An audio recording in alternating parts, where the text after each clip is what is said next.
By late 2013, the country was already carrying the weight of a major political reckoning. The pork barrel scandal had exploded into public view. Billions of pesos were questioned. High-ranking officials were investigated. The system itself was placed under a microscope. For a moment, it felt like accountability had finally arrived. Then, in November of that same year, everything changed. Yolanda struck. A disaster so overwhelming that it forced the nation to shift its attention overnight. What had been a political crisis became a humanitarian one. Entire cities were flattened. Families were displaced. Survival replaced scrutiny. And, as the country mobilized to respond, the questions surrounding pork barrel slowly receded from the front pages. Not because they were answered, but because something more urgent demanded attention. In the months that followed, relief efforts unfolded. Aid flowed in. Rehabilitation plans were announced. Audits were promised, but clarity remained elusive. Just as with the scandals before it, the process became technical, layered, and difficult to follow. And once again, time did what it often does. It moved forward. By 2014, the country was no longer focused on what had gone wrong, but on how to move on. And beneath that forward motion, something subtle was taking shape. A growing fatigue, a quiet erosion of trust, a sense that resolution was always just out of reach. Then, in January 2015, the country would be shaken again. Not by corruption, not by disaster, but by a single operation that would expose just how fragile the system had become. Mamasapano. In the early hours of January 25, 2015, while most of the country slept, a small group of men moved silently through unfamiliar terrain in Maguindanao. There were no cameras, no announcements, no public awareness, only a mission already in motion. They were members of the Special Action Force, an elite unit of the Philippine National Police. Their objective was precise: not territory, not negotiation, not enforcement. A single individual. The target was a man who had been hunted for years. A foreign militant, a bomb maker, a figure linked to international terrorism, known to authorities as Mar 1. The operation was designed to be swift. Enter quietly. Neutralize the target. Exit before daylight. On paper, it was a narrow mission. In reality, it was unfolding in one of the most complex conflict zones in the country. The area was a patchwork of influence. Government forces, former rebel strongholds, breakaway armed groups, a place where boundaries were rarely clear, and where one wrong movement could change everything. What few outside the operation knew at the time was how limited coordination had been. The mission was tightly held. Information was compartmentalized. Communication channels were thin. Speed, secrecy, and surprise were prioritized. As dawn approached, the operation reached its critical moment. The target was located. Contact was made. And within minutes, the situation began to unravel. What followed was not part of the plan. Gunfire erupted. Positions were compromised. Communication broke down. The unit found itself surrounded. By mid-morning, the operation had turned into something else entirely. A prolonged engagement, a desperate attempt to hold ground. A race against time for reinforcement that would not come quickly enough. By the end of the day, 44 members of the Special Action Force were dead. The target had been neutralized. And as the country began to absorb what had happened, a new question replaced all others. Not what the mission achieved, but how it had been allowed to unfold this way. The operation did not fail because of a single mistake. It unraveled because of how many moving parts had to work perfectly, and how quickly those parts fell out of alignment. What happened next was not a sudden collapse, but a slow loss of coordination. At the center of the problem was communication. The assault team was operating under strict secrecy. Information was compartmentalized. Details were shared on a need-to-know basis.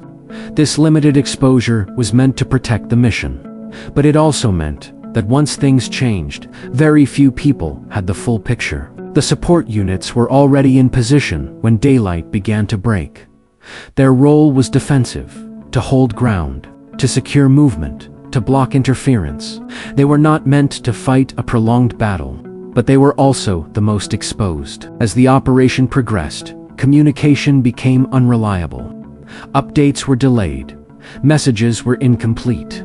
Some orders never arrived at all. What was happening on one side of the field was not fully known on the other. By the time the assault team had completed its objective and withdrawn, the support units were already compromised. They had been detected. They were being engaged, and their routes of movement were narrowing. Requests for reinforcement were made, but coordination across agencies was slow. The operation involved multiple command layers, each with its own procedures, its own lines of authority, and its own limits. Time passed, and time mattered. By mid-morning, the situation had shifted beyond control. What was meant to be a contained mission had become an extended firefight. The men on the ground were no longer executing a plan. They were trying to survive it. Later investigations would describe this phase with careful language. Breakdown in coordination, delayed response, communication gaps. But on the ground, the experience was simpler. They were alone. And when the shooting finally stopped, the country would be left not just with questions about what happened, but with a deeper unease about how it was allowed to happen at all. The news did not arrive all at once. It came in fragments. Conflicting reports, unclear numbers. A growing sense that something had gone terribly wrong. By midday, the country knew 44 members of the Special Action Force had been killed. Not in a disaster, not in an accident, but in an operation that was supposed to be precise, controlled, and contained. The reaction was immediate: shock, grief, anger. For many, the scale of the loss was difficult to process. For others, the questions began almost instantly. Families mourned. Comrades saluted. The nation paused, but as ceremonies ended and headlines settled, attention turned towards something else. How did this happen? Investigations were announced. Hearings were scheduled. Statements were issued. The language was careful. The tone measured. What emerged was not a single failure, but a chain of decisions, delays, and miscalculations. Multiple inquiries would follow. Each would examine a different layer: planning, coordination, communication, command responsibility. Each would reach conclusions, and yet, none would fully satisfy the public's need for clarity. For the families, the loss was personal and final. For the institutions, the language became procedural. Findings were issued, recommendations were made, processes were reviewed. But for many watching, something felt unresolved. As days turned into weeks, public attention began to shift. The country mourned, then questioned, then slowly, quietly moved forward. Not because the answers were complete, but because life demanded it. What remained was a sense of unease, not only about what happened that day, but about what it revealed, about coordination, about communication, about how fragile systems become under pressure. The tragedy of Mamasapano did not end with the firefight. It lingered in questions without clear answers, and in a growing doubt about whether the system could prevent something like it from happening again. After the mourning came the questions, not shouted, not immediate, but persistent. The kind that linger after ceremonies end, and the cameras move on. Investigations began. Committees were formed. Testimonies were heard. Reports were compiled. Each institution examined the events from its own vantage point. What emerged was not a single conclusion, but a collection of findings. There were conclusions about lapses, about coordination, about communication, about decisions made under pressure. But responsibility did not settle neatly on one person or one office. It dispersed. Public statements followed, clarifications, explanations, assurances that lessons had been learned. Yet for many watching, something felt absent. Not anger, not outrage, but closure. For the families of the fallen, answers mattered less than meaning. They had lost sons, husbands, fathers. What they received instead were reports, carefully worded, technically sound, and emotionally distant. Over time, the investigations concluded. Recommendations were issued, processes were adjusted, protocols were reviewed, and gradually the story receded from the headlines. Not because the questions were answered, but because attention moved on. As it often does, what remained was a quiet tension, a sense that something significant had happened, but had never truly been resolved. That accountability had been discussed, but never fully felt. In time, Mamasapano became part of the background, mentioned in passing, recalled on anniversaries, referenced but rarely revisited. Not because it was forgotten, but because it was difficult to confront. And in that silence, something settled in. A sense that in moments of national crisis, answers do not always arrive loudly, and accountability does not always look the way people expect. In the weeks that followed, life slowly returned to normal. Classes resumed. Traffic returned. Headlines shifted. On the surface, the country moved on. But something beneath it had changed. Mamasapano altered the way people listened to official explanations. Statements were no longer taken at face value. Assurances no longer carried the same weight. The public had seen how a single operation could unravel. Even when everyone involved believed they were doing the right thing. There were hearings, there were summaries, there were conclusions, but for many, the outcome felt familiar. No clear line of accountability, no moment of closure, only lessons noted, then set aside. What changed most was not policy, but perception. A growing belief that institutions could fail, even with good intentions. That systems designed to protect could also miscalculate. And that when they did, the cost was often carried by those with the least power to question it. For some, Mamasapano became a turning point. Not because of what it proved, but because of what it revealed. That certainty was fragile. That authority had limits. That trust, once shaken, was difficult to restore. It reshaped conversations about leadership, about decision-making, about who bears responsibility when things go wrong. Quietly, almost imperceptibly, it changed how people listened to those in power. The tragedy did not create anger. It created doubt, and that doubt lingered.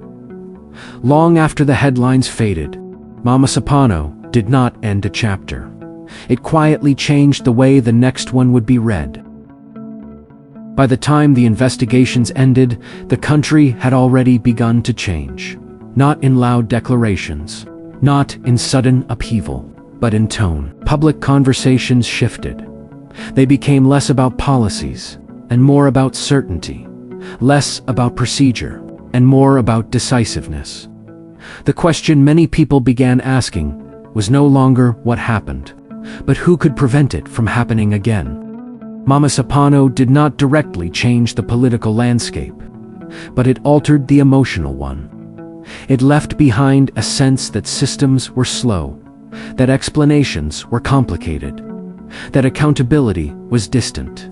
And in that space, a different kind of expectation began to grow. People began to listen differently, not for careful reasoning, not for detailed explanations, but for clarity, for certainty, for strength. As the next election cycle approached, the mood of the electorate had shifted.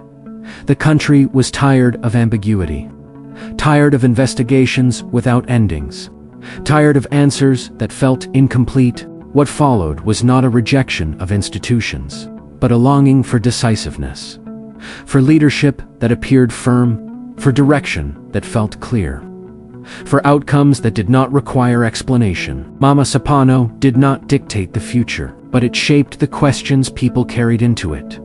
Questions about trust, about authority, about what kind of leadership the country needed next. And as the nation moved toward a new election, it did so, carrying the weight of unresolved moments, and the quiet hope that certainty might finally return.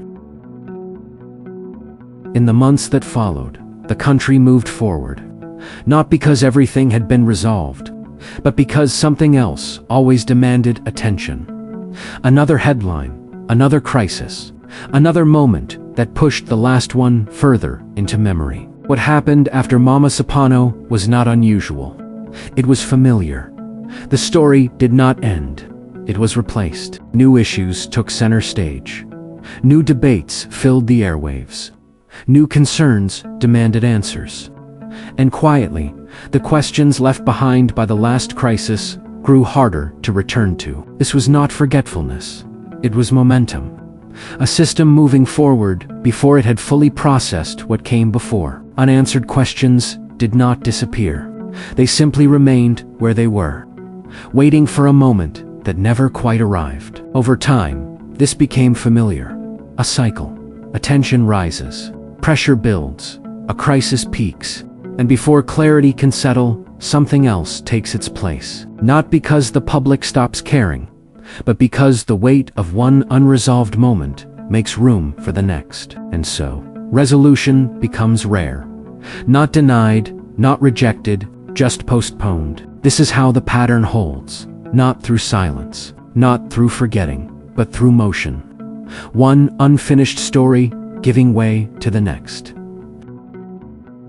In time, the headlines moved on. Not because the story had ended, but because another one had begun. Mamasapano did not close a chapter. It became part of a pattern. One crisis giving way to another. Before the last had fully settled, questions remained. Not because they were ignored, but because time moved faster than answers. And so the country continued, forward, carrying the weight of what it had seen, even as something new began to demand attention. This is how it happens. Not through denial, not through silence, but through succession. One unresolved moment, quietly replaced by the next. The story doesn't end, it moves. And in that movement, the past is never fully confronted, only carried forward. This is not a story about blame. It is a story about memory, about how quickly attention shifts, how easily resolution is deferred, and how every unanswered question quietly shapes the next chapter.